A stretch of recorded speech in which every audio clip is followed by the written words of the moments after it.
اور وہ اس ڈرپوک احمد کا بھی ہماری بدولت خاصا چرچا ہوا پورے کالج میں۔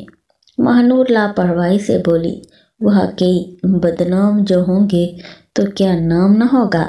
مہر اترائی، پر اس پرچی کا کیا جس کو محترمہ مہنور صاحبہ پرچیاں ڈالتی رہیں؟ میرال کو احمد توثیق کی فکر ہوئی۔ ارے اسے چھوڑو، اسے کیا پتا کہ وہ ہم تھے، وہ تو شب چنتک ہی ڈھونڈتا رہے گا۔ مہنور نے بے فکری کا مظاہرہ کیا۔ یہ بھی ٹھیک ہے۔ ان دونوں نے بھی بیک وقت اتفاق کیا۔ ویسے آپس کی بات ہے، تینوں احمد میں سے وہی احمد ہینڈسم تھا جسے ہم نے پرچیاں ڈالی، مہنور نے پرجوش ہو کر کہا۔ جواباً جس انداز میں مہر میرال نے او کیا تھا وہ سٹپٹا کر رہ گئی۔ پھر جب تک اس کی BSc کلیئر نہیں ہوئی وہ دونوں مہنور کو اکثر ہی اسے دکھا دکھا کر چھیڑتی، اور مہنور اچھا خاصا چڑ بھی جایا کرتی تھی، مگر پھر سیمسٹر کلیئر ہوتے ہی وہ MBA کے کیمپس میں ٹرانسفر ہو گیا تو اس کا اس طرف آنا جانا خاصا کم ہونے لگا۔ تبھی اپنے آپ یہ سلسلہ اختتام پذیر ہو گیا۔ اب باتوں باتوں میں اس بات کا تذکرہ چل نکلا تھا تو وہ تینوں ہی اپنی حماقت پر محفوظ ہونے لگی۔ ویسے یار بڑا رونق میلہ ہوا کرتا تھا کالج میں پہلے، اب تو اتنے دنوں سے بوریت ہو رہی ہے، اوپر سے آخری سیمسٹر ہے۔ مہر اداس ہوئی۔ کیا ہوا جو رونق میلہ نہیں ہے، رونق میلہ بنا لیں گے۔ میرال فوراً جذباتی ہوئی تو مہر مسکرائی۔ اوہو، میرے بدلے کا آئیڈیا تو سن لو۔ مہنور پیچھے سے چلائی، ضرور سنوں گی، لیکن کالج میں۔ میرال بولی تو مہر اس سے پہلے ہی اسپیکر آن کر چکی تھی۔ مہنور برا مانتی اپنے بستر میں جا گھسی تو مہر بھی میرال کو الوداع کہتی اپنے پورشن کی جانب روانہ ہوئی جو گراؤنڈ فلور پر تھا۔ مہنور کی رہائش دوسرے پورشن پر تھی جبکہ اس سے اوپر چھت تھی۔ میرال ان سے باتوں کے دوران ہی کافی ختم کر چکی تھی۔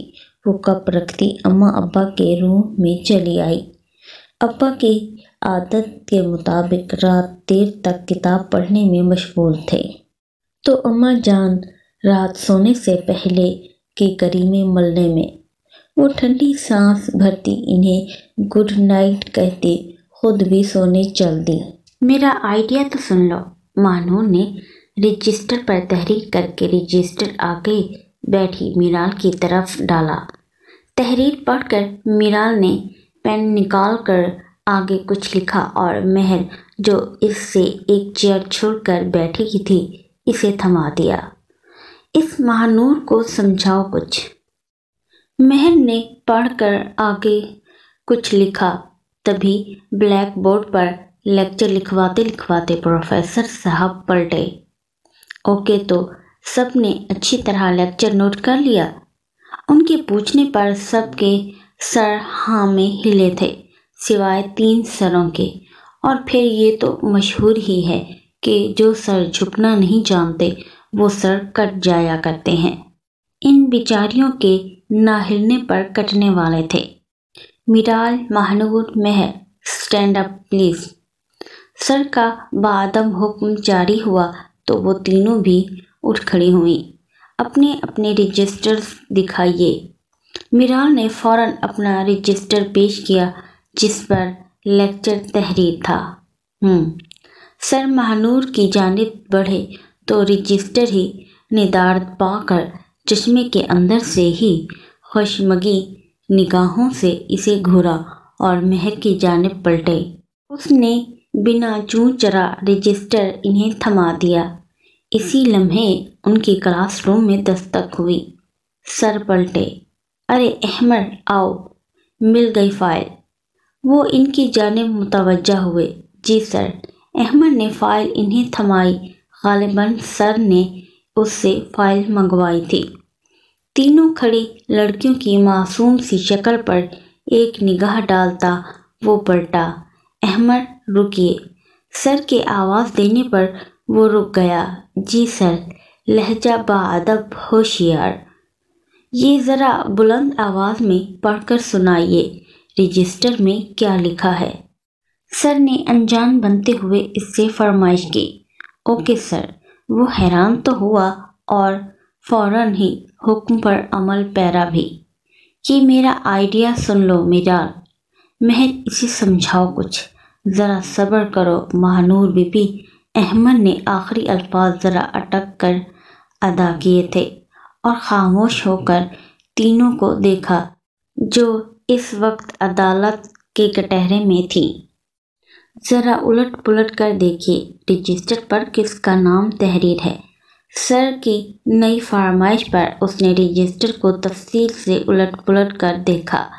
سر مہانور احمد، اس نے آخرکار مل جانے والا نام بیان کیا۔ مس مہانور، مس میرال، مس مہر، آپ پلیز میری کلاس سے آؤٹ ہو جائیے۔ پروفیسر صاحب خاصا چبا چبا کر بولے تو وہ تینوں سر جھکائے خاموشی سے باہر روانہ ہوئیں۔ اب مر لو اپنا آئیڈیا تم۔ انہیں باہر سیڑھیوں پر براجمان 7واں یا 8واں منٹ شروع ہوا تو مہر نے تڑک کر خاموشی توڑی۔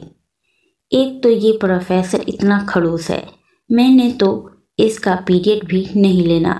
مہانور بھی الگ ہی جل کر بیٹھی تھی۔ بالکل مت لینا، کیونکہ اس طرح سے تمہاری فزکس میں سپلی آئے گی جو کہ تمہاری بچپن سے خراب ہے نا۔ میرال بھی بھری بیٹھی تھی۔ اچھا مٹی ڈالو، میرا آئیڈیا سنو، موڈ فریش ہو جائے گا۔ مہانور نے ان کی سوجی شکلیں دیکھی تو رہ نہ پائی۔ فرمائیے۔ میرال ہمتاً گوش ہوئی۔ عباس سے مجھے اپنی بے عزتی کا بدلہ لینا ہے نا؟ وہ سوالیہ ہوئی۔ ہاں، وہ دونوں بیک وقت بولیں۔ اور اس مشن میں میرے ساتھ ہونا؟ وہ پھر سے سراپا سوال تھی۔ ہاں ہیں، مجبوراً وہ دونوں پھر بولیں۔ تو بس میں نے سوچ لیا، عباس سے میرا بدلہ میرال لے گی۔ پر وہ کیسے؟ مہر حیران ہوئی تو میرال اس کی نئی ابتداء پر پریشان۔ میرے رشتے پر عباس نے انکار کیا ہے نا، اب عباس میرال کو پرپوز کرے گا اور وہ اسے انکار کرے گی۔ آخرکار اس نے کل رات سے قید بلی تھیلے سے نکالی۔ Very funny. وہ مجھے پرپوز کیوں کرے گا؟ میرال نے ناک سے مکھی اڑائی۔ کیونکہ تم اسے مجبور کرو گی، اسے پھنساؤ گی اپنی ان شہری ناز نخروں والی اداؤں میں۔ مہانور اس کی بے وقوفی پر بولی۔ پاگل، میں یہاں شہر میں، وہ وہاں ساہیوال میں ہے، کیسے اسے پھنسا سکتی ہوں؟ میرال شاکڈ ہوئی۔ تو تم ساہیوال جاؤ گی نا ہمارے ساتھ؟ مہانور نے گویا بم پھوڑا۔ واٹ؟ میرال اور مہر دونوں کے منہ پورے کے پورے کھل گئے تھے۔ اس میں اتنی حیرانی کی کیا بات ہے؟ بھائی، میرال ہمارے بچپن کی دوست ہے، ہمارے ساتھ ساہیوال مہینہ ڈیڑھ مہینہ تو رہ سکتی ہے۔ مہانور نے معصومیت سے آنکھیں پٹ پٹائیں تو مہر نے میرال کو دیکھا۔ کیا خیال ہے؟ آنکھوں میں پیغام واضح تھا۔ ضرور رہ سکتی ہوں میں تمہارے ساتھ گھر پر، مگر محترمہ کسی سالڈ ریزن کے بغیر ہرگز نہیں۔ میرال نے نفی میں سر ہلایا۔ پر کیوں؟ مہانور کو شدید ناگواری کا احساس ہوا، کیونکہ کسی قابل قبول وجہ کے بنا اماں ابا مجھے کبھی بھی اتنے دیر کہیں اور رکنے کی اجازت نہیں دیں گے۔ وہ صاف کوئی سے کہہ رہی تھی۔ مہانور بجھ سی گئی۔ مہانور کی شادی کرا دیتے ہیں، اس کی شادی پر تو مل ہی جائے گی نا اجازت، پر تب بیچاری کے پاس بدلہ لینے کا ٹائم نہیں ہوگا۔ تب تو میڈم پیا دیش سدھارنے کی تیاریوں میں ہوں گی۔ مہر نے حفظ اٹھایا تو مہانور نے اسے کھا جانے والی نگاہوں سے گھورا اور پھر گھورتے گھورتے اس کی آنکھوں میں ایک چمک سی اتر آئی اور چہرے پر عجیب سی مسکراہٹ۔ تمہیں کیا کوئی قارون کا خزانہ مل گیا ہے کیا جو یوں مسکرا رہی ہو؟ میرال کچھ چڑ کر گویا ہوئی، یہی سمجھ لو۔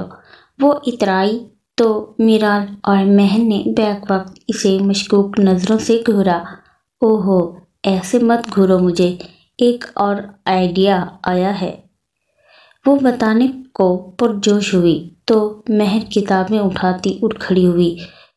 میرال نے بھی اپنا بیگ کندھے پر ڈالا، انداز یوں تھا گویا شکریہ بی بی۔ مہنور رتوں گویا جلتے توے پر جا بیٹھی۔ کمینیوں، شرم کرو، زندگی میں پہلی بار تمہاری ضرورت ہے اور تم بے وفائی کر کے بھری دنیا میں مجھے اکیلا چھوڑ رہی ہو، ایسی ہے تمہاری یاری؟ اس کی آنکھوں سے وہ موٹے موٹے آنسو تو چھلکے تو مہر واپس براجمان ہوئی۔ وہیں میرال نے بھی اپنا بیگ واپس سیڑھیوں پر ڈالا تو مہنور نے خوشی خوشی اپنے آنسو پونچھے۔ چل گرو، شروع ہو جا، مہر بولی۔ ہو بھی جاؤ شروع۔ اس کے ہنوز خاموش رہنے پر میرال نے اسے ٹہوکا دیا تھا۔ دیکھو، شادی میں تو تمہارے گھر والے اجازت دیں گے نا تمہیں؟ مہنور نے پھر سے بات وہیں سے جوڑی۔ ہاں، دے دیں گے۔ میرال بھی ہمدن گوش تھی۔ تو بس پھر اگلے مہینے مہر کی شادی کروا دیتے ہیں۔ مہنور نے چٹکی بجائی گویا بچوں کا کھیل ہو۔ تم پاگل ہو گئی ہو اور کچھ نہیں؟ مہر سٹ پٹائی۔ دیکھو مہر، تمہارے پاس اچھا موقع ہے، بھائی سے شادی کرنی تو ہے تمہیں، ابھی ہاں کر دو، بعد میں رکاوٹ بن جاؤں گی۔ مہنور نے اسے صاف دھمکایا۔ تم جیسی دوست سے تو دشمن بھلے۔ اس نے دانت کچکچائے تو میرال نے کہکا لگایا۔ تو پھر تم تیار ہو نا میری پلاننگ پر عمل کرنے کو؟ مہنور نے باری باری دونوں کو دیکھا۔ صدا سے شادیوں کی شوقین، میرال نے فوراً حامی بھری۔ پر یہ ہوگا کیسے؟ مہر پریشان ہونے لگی تھی۔ اس کے لیے بھی کچھ سوچ لیں گے، فکر نہ کرو۔ بس میرال، تم نے جو تیاری کرنی ہے کر لو، ایک سے ایک اسٹائلش لباس خریدو اور پیکنگ رکھو۔ باقی مہر کی شادی کی ڈیٹ میں فکس کروانے کا بندوبست کرتی ہوں۔ مہنور نے سکون سے ہاتھ جھاڑے تو آنے والے دنوں کی رنگینی کا سوچ کر میرال کا من جھوم اٹھا۔ اس نے مہنور کو کس کر اپنی باہوں میں سمیٹ لیا۔ چلتی رہتی ہے، رکتی نہیں دوستی، تیری میری ایسی دوستی۔ اس نے اپنے گروپ کا دوستی نمبر گنگنایا تو وہ دونوں نے بھی کھل کر گیت گاتے ہوئے اس کا ساتھ دیا۔ مہر مہنور کو بلانے اس کے پورشن کی طرف روانہ ہوئی، تیزی سے سیڑھیاں پھلانگتی۔ جب وہ اس کے کمرے میں پہنچی تو وہ لیز کھانے کے ساتھ ساتھ کال کرنے پر مصروف تھی۔ مہر دھوپ سے اس کے برابر میں براجمان ہوئی۔ مہنور نے ہینڈ فری لگا رکھے تھے۔ مہر نے ایک اپنے کان میں اڑس لیا، دوسری جانب میرال نان اسٹاپ بولنے میں مصروف تھی۔ واؤ، مہنور کا کیا دماغ ہے، تمہارا کمال کا آئیڈیا ہے تمہارا، بس کسی بھی طرح مہر کو منا لو۔ ایکسکیوز می، کون سا آئیڈیا؟ مہر نے خشمگی نگاہوں سے مہنور کو گھورا تو وہ انجان بن گئی۔ مہر، تم کیسی ہو؟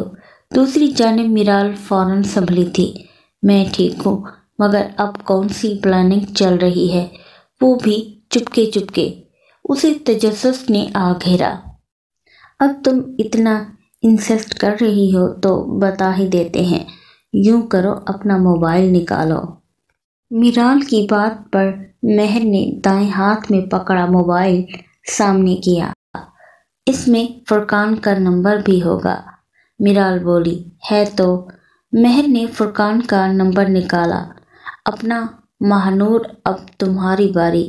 میرال کی بات مہر سمجھ پاتی اس سے قبل ہی مہنور نے اس کا موبائل چھین کر فرقان کا نمبر ڈائل کر دیا۔ بدتمیز، یہ کیا کر رہی ہو؟ وہ کیا سوچے گا؟ مہر چلاتی رہ گئی۔ فرقان نے کال اٹینڈ کی تو مہنور نے فوراً کاٹ دی۔ تمہارا اپنے بھائی سے ٹانکا فٹ کروا رہی ہوں۔ مہنور نے ادائیں بے نیازی دکھائی۔ اس کی کوئی ضرورت نہیں ہے، میری پہلے ہی اس کے ساتھ نسبت طے ہے۔ میں نے اسے یاد دلانا چاہا تھا۔ ٹوٹ بھی سکتی ہے۔ مہنور نے کن آنکھوں سے اسے دیکھ کر اپنی مسکراہٹ روکی تھی۔ کمینی، مہر بڑبڑائی۔ اسی دوران موبائل کی میسج ٹیون بجی۔ اسکرین پر بڑے بڑے حروف میں فرقان لکھا تھا۔ اینی پرابلم مہر؟ مہنور نے میسج اوپن کرتے ہی پڑھا، وہ بھی بآواز بلند۔ مہر خفیف سی ہو گئی۔ چلو اب اچھے بچوں کی طرح میرے بھائی کو رپلائی کرو۔ مہنور نے اسے پچکارا۔ دیکھو مہر، اب گیند تمہارے کورٹ میں ہے، کیپ اٹ۔ یار تم مہربان ہو اور تم کچھ بھی کر سکتی ہو۔ کب سے خاموش سب سنتی میرال نے اپنا حصہ ڈالتے ہوئے اسے پرجوش کرنا چاہا تھا، پر وہ کیا سوچے گا یار، اور پھر میں اس سے کانٹیکٹ کروں کیوں؟